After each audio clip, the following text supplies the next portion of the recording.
Всем привет! В этом видео я покажу, как заменить амортизаторы. Но конкретно я буду менять один амортизатор, а не два. Объясню, покажу почему. Почему я буду менять амортизатор один. Амортизатор с виду в принципе неплохой, красивый, то есть все нормально. По фирме он Каяба, потому что эти амортизаторы я менял. Менял я их 18 тысяч назад. Вот вам образец, как говорится, какие, наверное, амортизаторы не стоит покупать. Но это мое личное мнение, поэтому, просто столкнулся с такой проблемой. Амортизаторы всего проехали, еще раз повторю, 18 тысяч. По подвеске здесь вопросов никаких нету.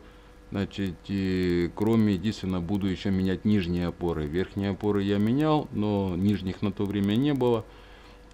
Поэтому с этим амортизатором, сразу я поменяю и нижнюю опору. В чем заключается работа, неправильная работа или некомфортная работа этого амортизатора? Потому что он издает неприятный звук. Сейчас, когда я начну поднимать машину, вы это услышите. И, как вы видите, колесо. Как вы можете слышать,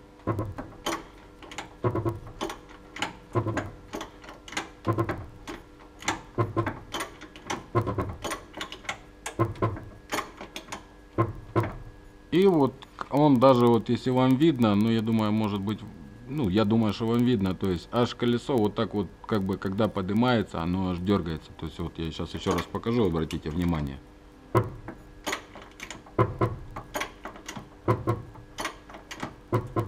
Причем самое интересное то, что такой же аналогичный звук происходит при повороте руля, то ли влево, то ли вправо, то есть не имеет значения. На левом амортизаторе такого нету. У нас остался хороший амортизатор бэушный, поэтому мы заменим его, поменяем этот только один, а тот оставим. Поэтому как-то так.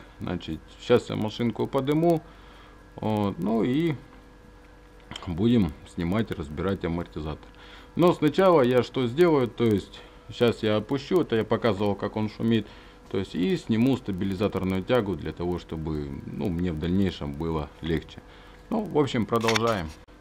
Как снимать стабилизаторные резинки или заменить стабилизаторные резинки, у меня на канале есть видео, оно так и называется: замена передних стабилизаторных резинок. Теперь я буду машинку поднимать, снимать колесо, и смотрим дальше. Что я хотел сказать, почему мы будем менять опору. нижние, верхние у нас новые, нижние будем менять. Вот, значит, и еще в чем выражается амортизатор. Вот колесо, колесо у нас в воздухе полностью, то есть и вот оно вот так вот стучит.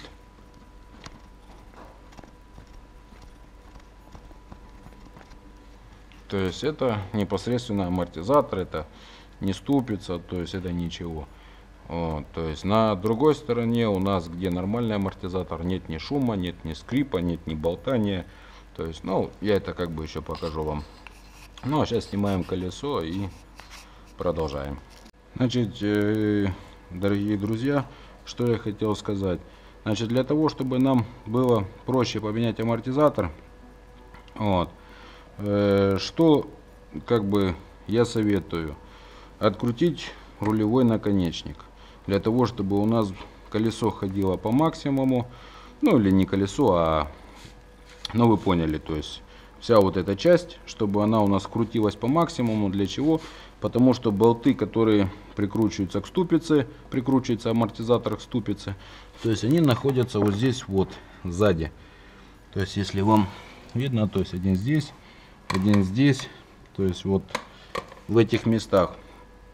То есть и для более удобного доступа к этим болтам я советую снять рулевой наконечник. Как снять рулевой наконечник, я показывать не буду. Это у меня на канале есть, можете посмотреть.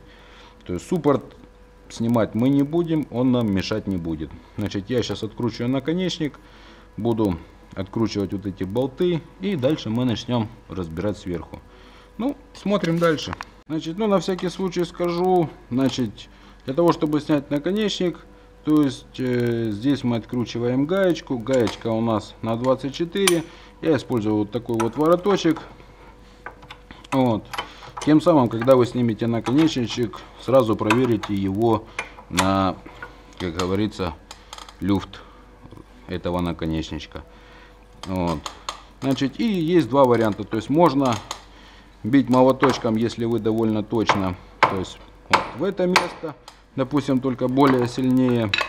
То есть либо вставлять съемник. Ну, у меня есть и то, и у меня есть съемник, поэтому я, скорее всего, сниму съемничком, чтобы лишний раз не бить молоточком. Ну, как-то так. Значит, продолжаем. Вот я снял наконечник. Значит, и теперь у нас очень хороший, то есть доступ ко всему, то есть к этим болтам, ну и к тем, естественно.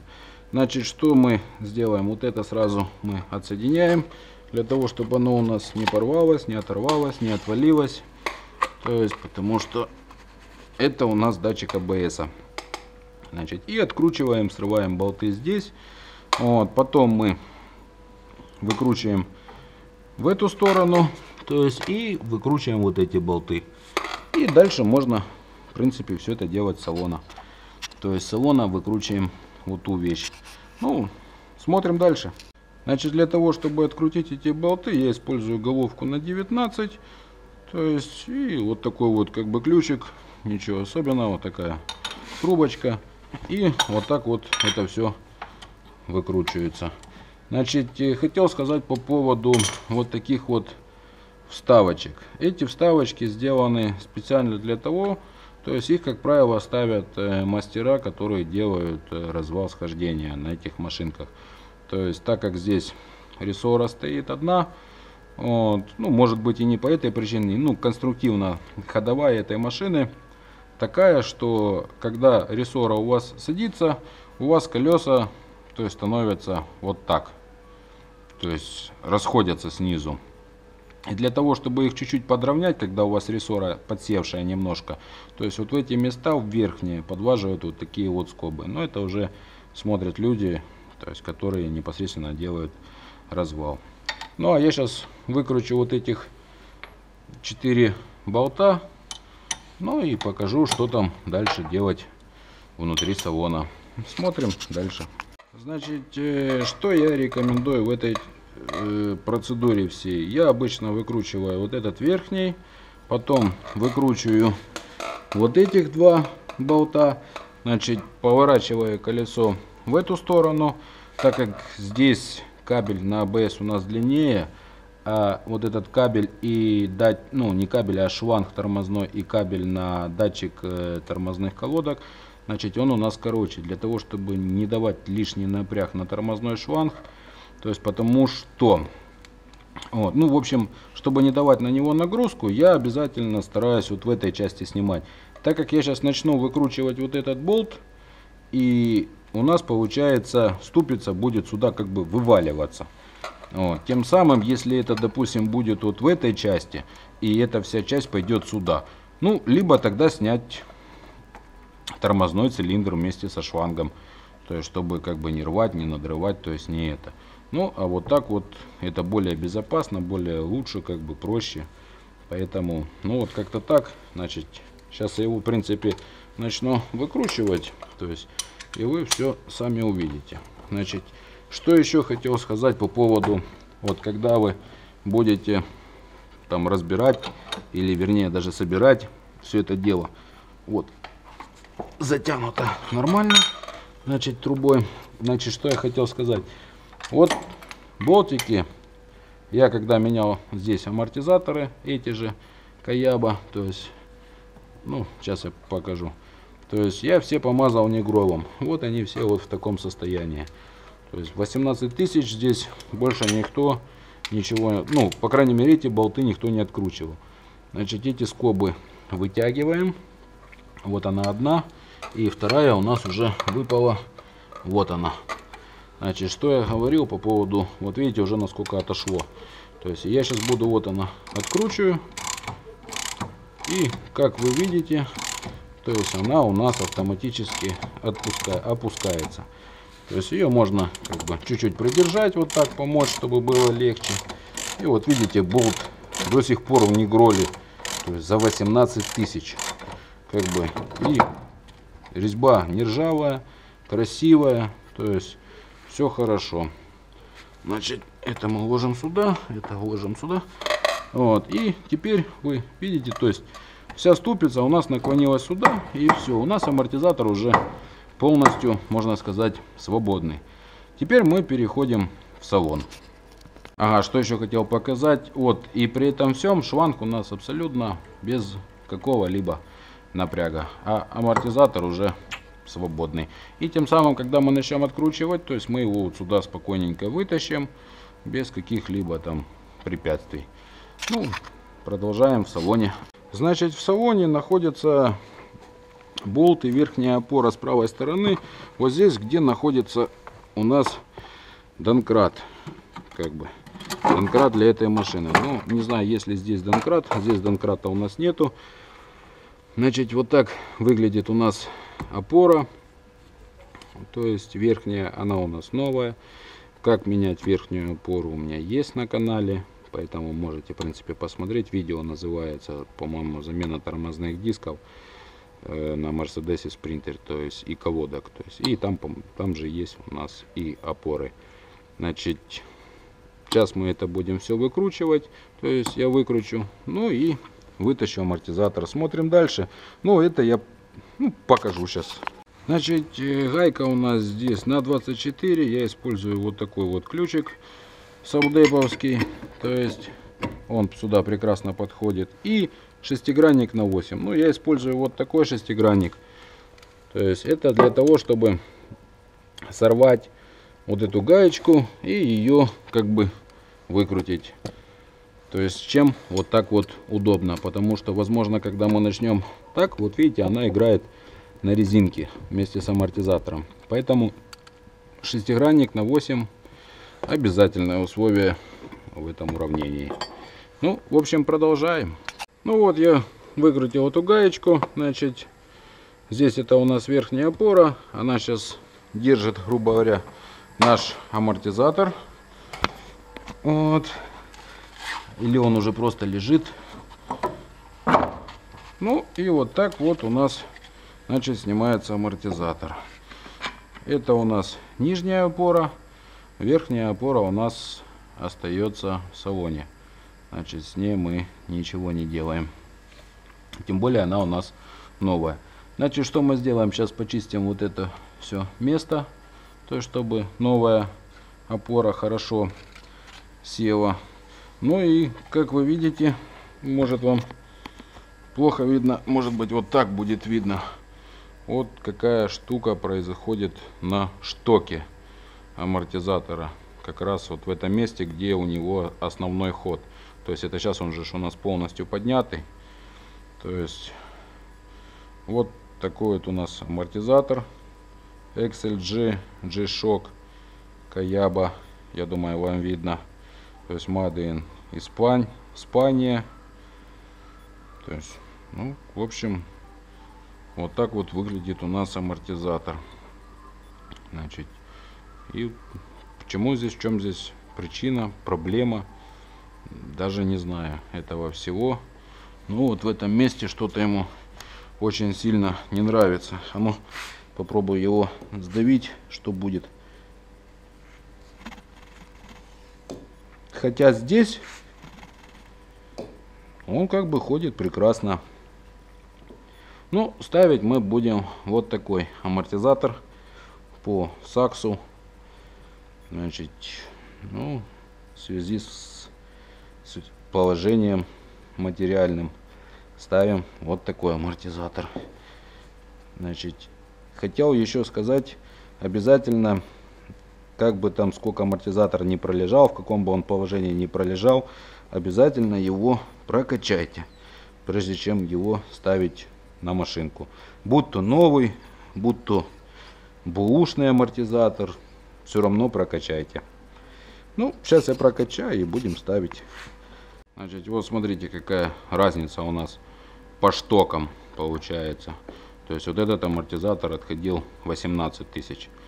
Этот амортизатор, ну, затрудняюсь я сказать, сколько этот отходил. Я просто не знаю. То есть, ну, он, по крайней мере, однозначно он отходил больше, судя по вот этим потертостям от пыльника. То есть, либо здесь вот, либо здесь вот эта вся часть потертая. Поэтому он однозначно отходил больше. Но он рабочий, к нему претензий никаких нету. Чего не скажешь про вот этот вот амортизатор, который 18 тысяч прошел. Причем сказать, чтобы он китайский, ну так, эмблема есть, в принципе, надписи даже есть. Ну, а где он сделан на самом деле, знает только он. Ну, в общем, продолжаем. Значит, хотел сказать, прокачиваю амортизатору я вот таким образом поставил через тряпочку. То есть и до конца опускаем вниз. Вот, и потом он сам поднимается наверх. То есть и вот такие процедуры нужно сделать. Ну, я делаю 20 раз. Больше, меньше нежелательно. Ну, продолжаем. Значит, ставить мы будем нижнюю опору вот такую вот. Вот Германия. Вот есть номер. То есть, если вдруг кому нужно для заказа. Значит, в принципе, как бы больше здесь информации как таковой нет. Значит, ну и вот так вот у нас выглядит нижняя опора по Линфердеру. Вот, значит, выкручиваем эту гаечку. Гаечку я, наверное, оставлю все-таки с этого амортизатора. А может, поставлю новую. Сейчас посмотрю, какая будет лучше. Ну и вот таким вот образом сюда ставится опора. Сейчас мы там почистим.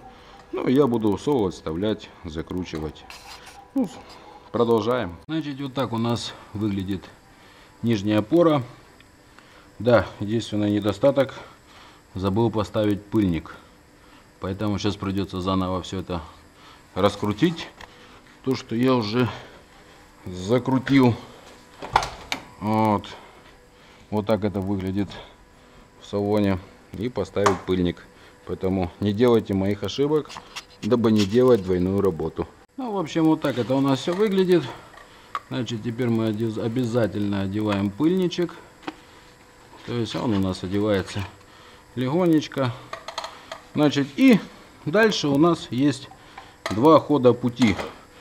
То есть первый, просто это все дело вот таким вот образом приподнять и попытаться наживить какой-нибудь из болтов. То есть если, допустим, получится. Вот, потом будет проще его как-то подровнять. Или есть второй вариант, как бывает, я его тоже частенько использую. Значит, это подкладываю вот сюда домкрат, ним с площадочкой подкатной, ним приподнимаю, то есть эту всю часть, и тогда спокойненько наживляю все болтики. Ну, повторю еще раз, болтики у нас здесь на 19, и не забываем вставлять вот эти, то есть как бы регулировочные шайбы, вот так вот скажем. Значит, ну, сейчас я попаду остальные, вставлю шайбу, покажу, что у нас получилось. Смотрим дальше. Значит, вот я тот наживил, просто повернул суппорт сюда, и получается сейчас наживляю вот этот болтик. То есть он в принципе от руки идет, но до конца его не закручиваю. То есть сейчас я на этой стороне также закручу нижний болтик. То есть он должен у нас прекрасно закрутиться. Так, немножко что-то мешает. Вот, ну сейчас я отверточкой, можно отверточкой поправить его. Значит, где-то вот здесь вот, например, как-то, но сейчас у меня, сейчас я возьму отверточку, покажу. Значит, вот такая обычная плоская отверточка, вставляется она вот сюда, можно вставить. И вот, как вы видите, то есть эта часть у нас свободно двигается. Тем самым мы можем как бы себе подобрать оптимальный вариант для того, чтобы попасть, закрутить, то есть попасть именно на резьбу. То есть, ну вот как-то, вот как вы видите, то есть все, то есть болтик я уже как бы на резьбу накрутил, попал, то есть без всяких проблем, то есть вот так вот отверточкой, то есть все нормально. И этот я сейчас попущу, то есть и вкручу вот этот болтик и повставляю обязательно регулировочные шайбы. Ну, продолжаем. Ну вот я эти повставлял, затянул. То есть все эти 4 гайки. Обязательно не забываем за крепление провода датчика ABS. Его обязательно вставляем на место, чтобы он у вас не... Значит, обязательно вставляем датчик ABS, то есть чтобы он у нас нигде не перетерся, не оторвался, не порвался. Значит, и обязательно вставляем все крепления, смотрим на всякий случай, которые идут по тормозному шлангу, чтобы у нас ничего никуда не отпрыгнуло, не перетерлось, ну как бы ничего плохого не было. Значит, когда у нас это все снято, сразу советую вам проверить на рулевую тягу и, естественно, сразу рулевой наконечничек. Ну, в нашем варианте это все нормальное, значит, никаких люфтов не наблюдается, поэтому мы будем все это дело собирать обратно. Значит, в принципе, сборка как сборка. То есть это все вот таким вот образом прикручивается. Вот здесь, повторю еще раз, гайка у нас идет на 24 на рулевом наконечнике. Ну и в принципе все. Значит, сейчас я это закручу. То есть и собираю, здесь ставлю колесо.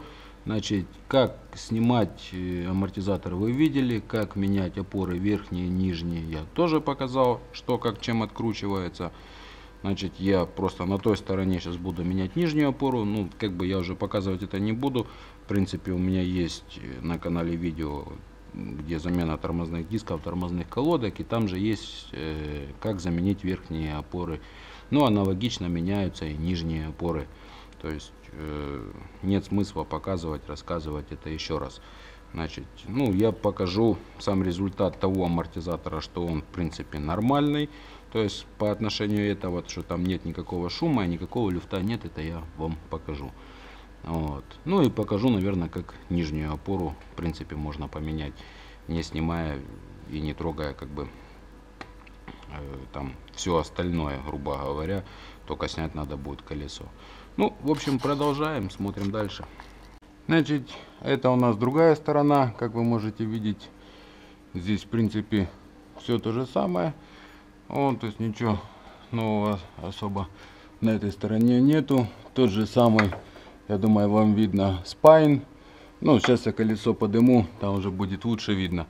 Значит, основная суть, что я хотел показать, это тишина при подъеме амортизатора. То есть вот на этой стороне тихо. Ну вот сейчас.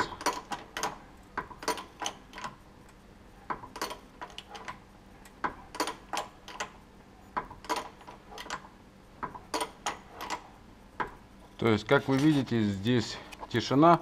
Значит, и сейчас я ради примера еще раз подниму эту сторону, на которой мы меняли только что амортизатор. Вот вам видно, он старый. И вы послушаете, что этого стука уже нету.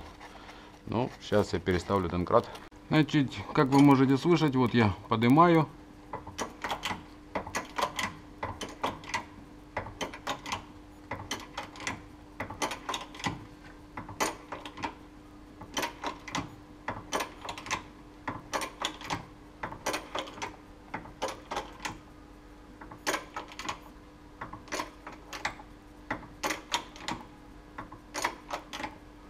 Вот. В момент подъема никакого стука, шума, репения, ничего нету. И аналогично с этой стороны. Почему так получается? Один амортизатор ходит, другой каяба не ходит. Ну, наверное, нынешнее качество запчастей. Ладно, значит, продолжаем. Эту сторону я сейчас опускаю и начинаем. Здесь снимем мы колесико и поменяем нижнюю опору. Ну, смотрим дальше. Да, кстати, вот колесо поднятое, и здесь такого же, как было на том амортизаторе, ничего нету. Но нижнюю опору мы будем менять.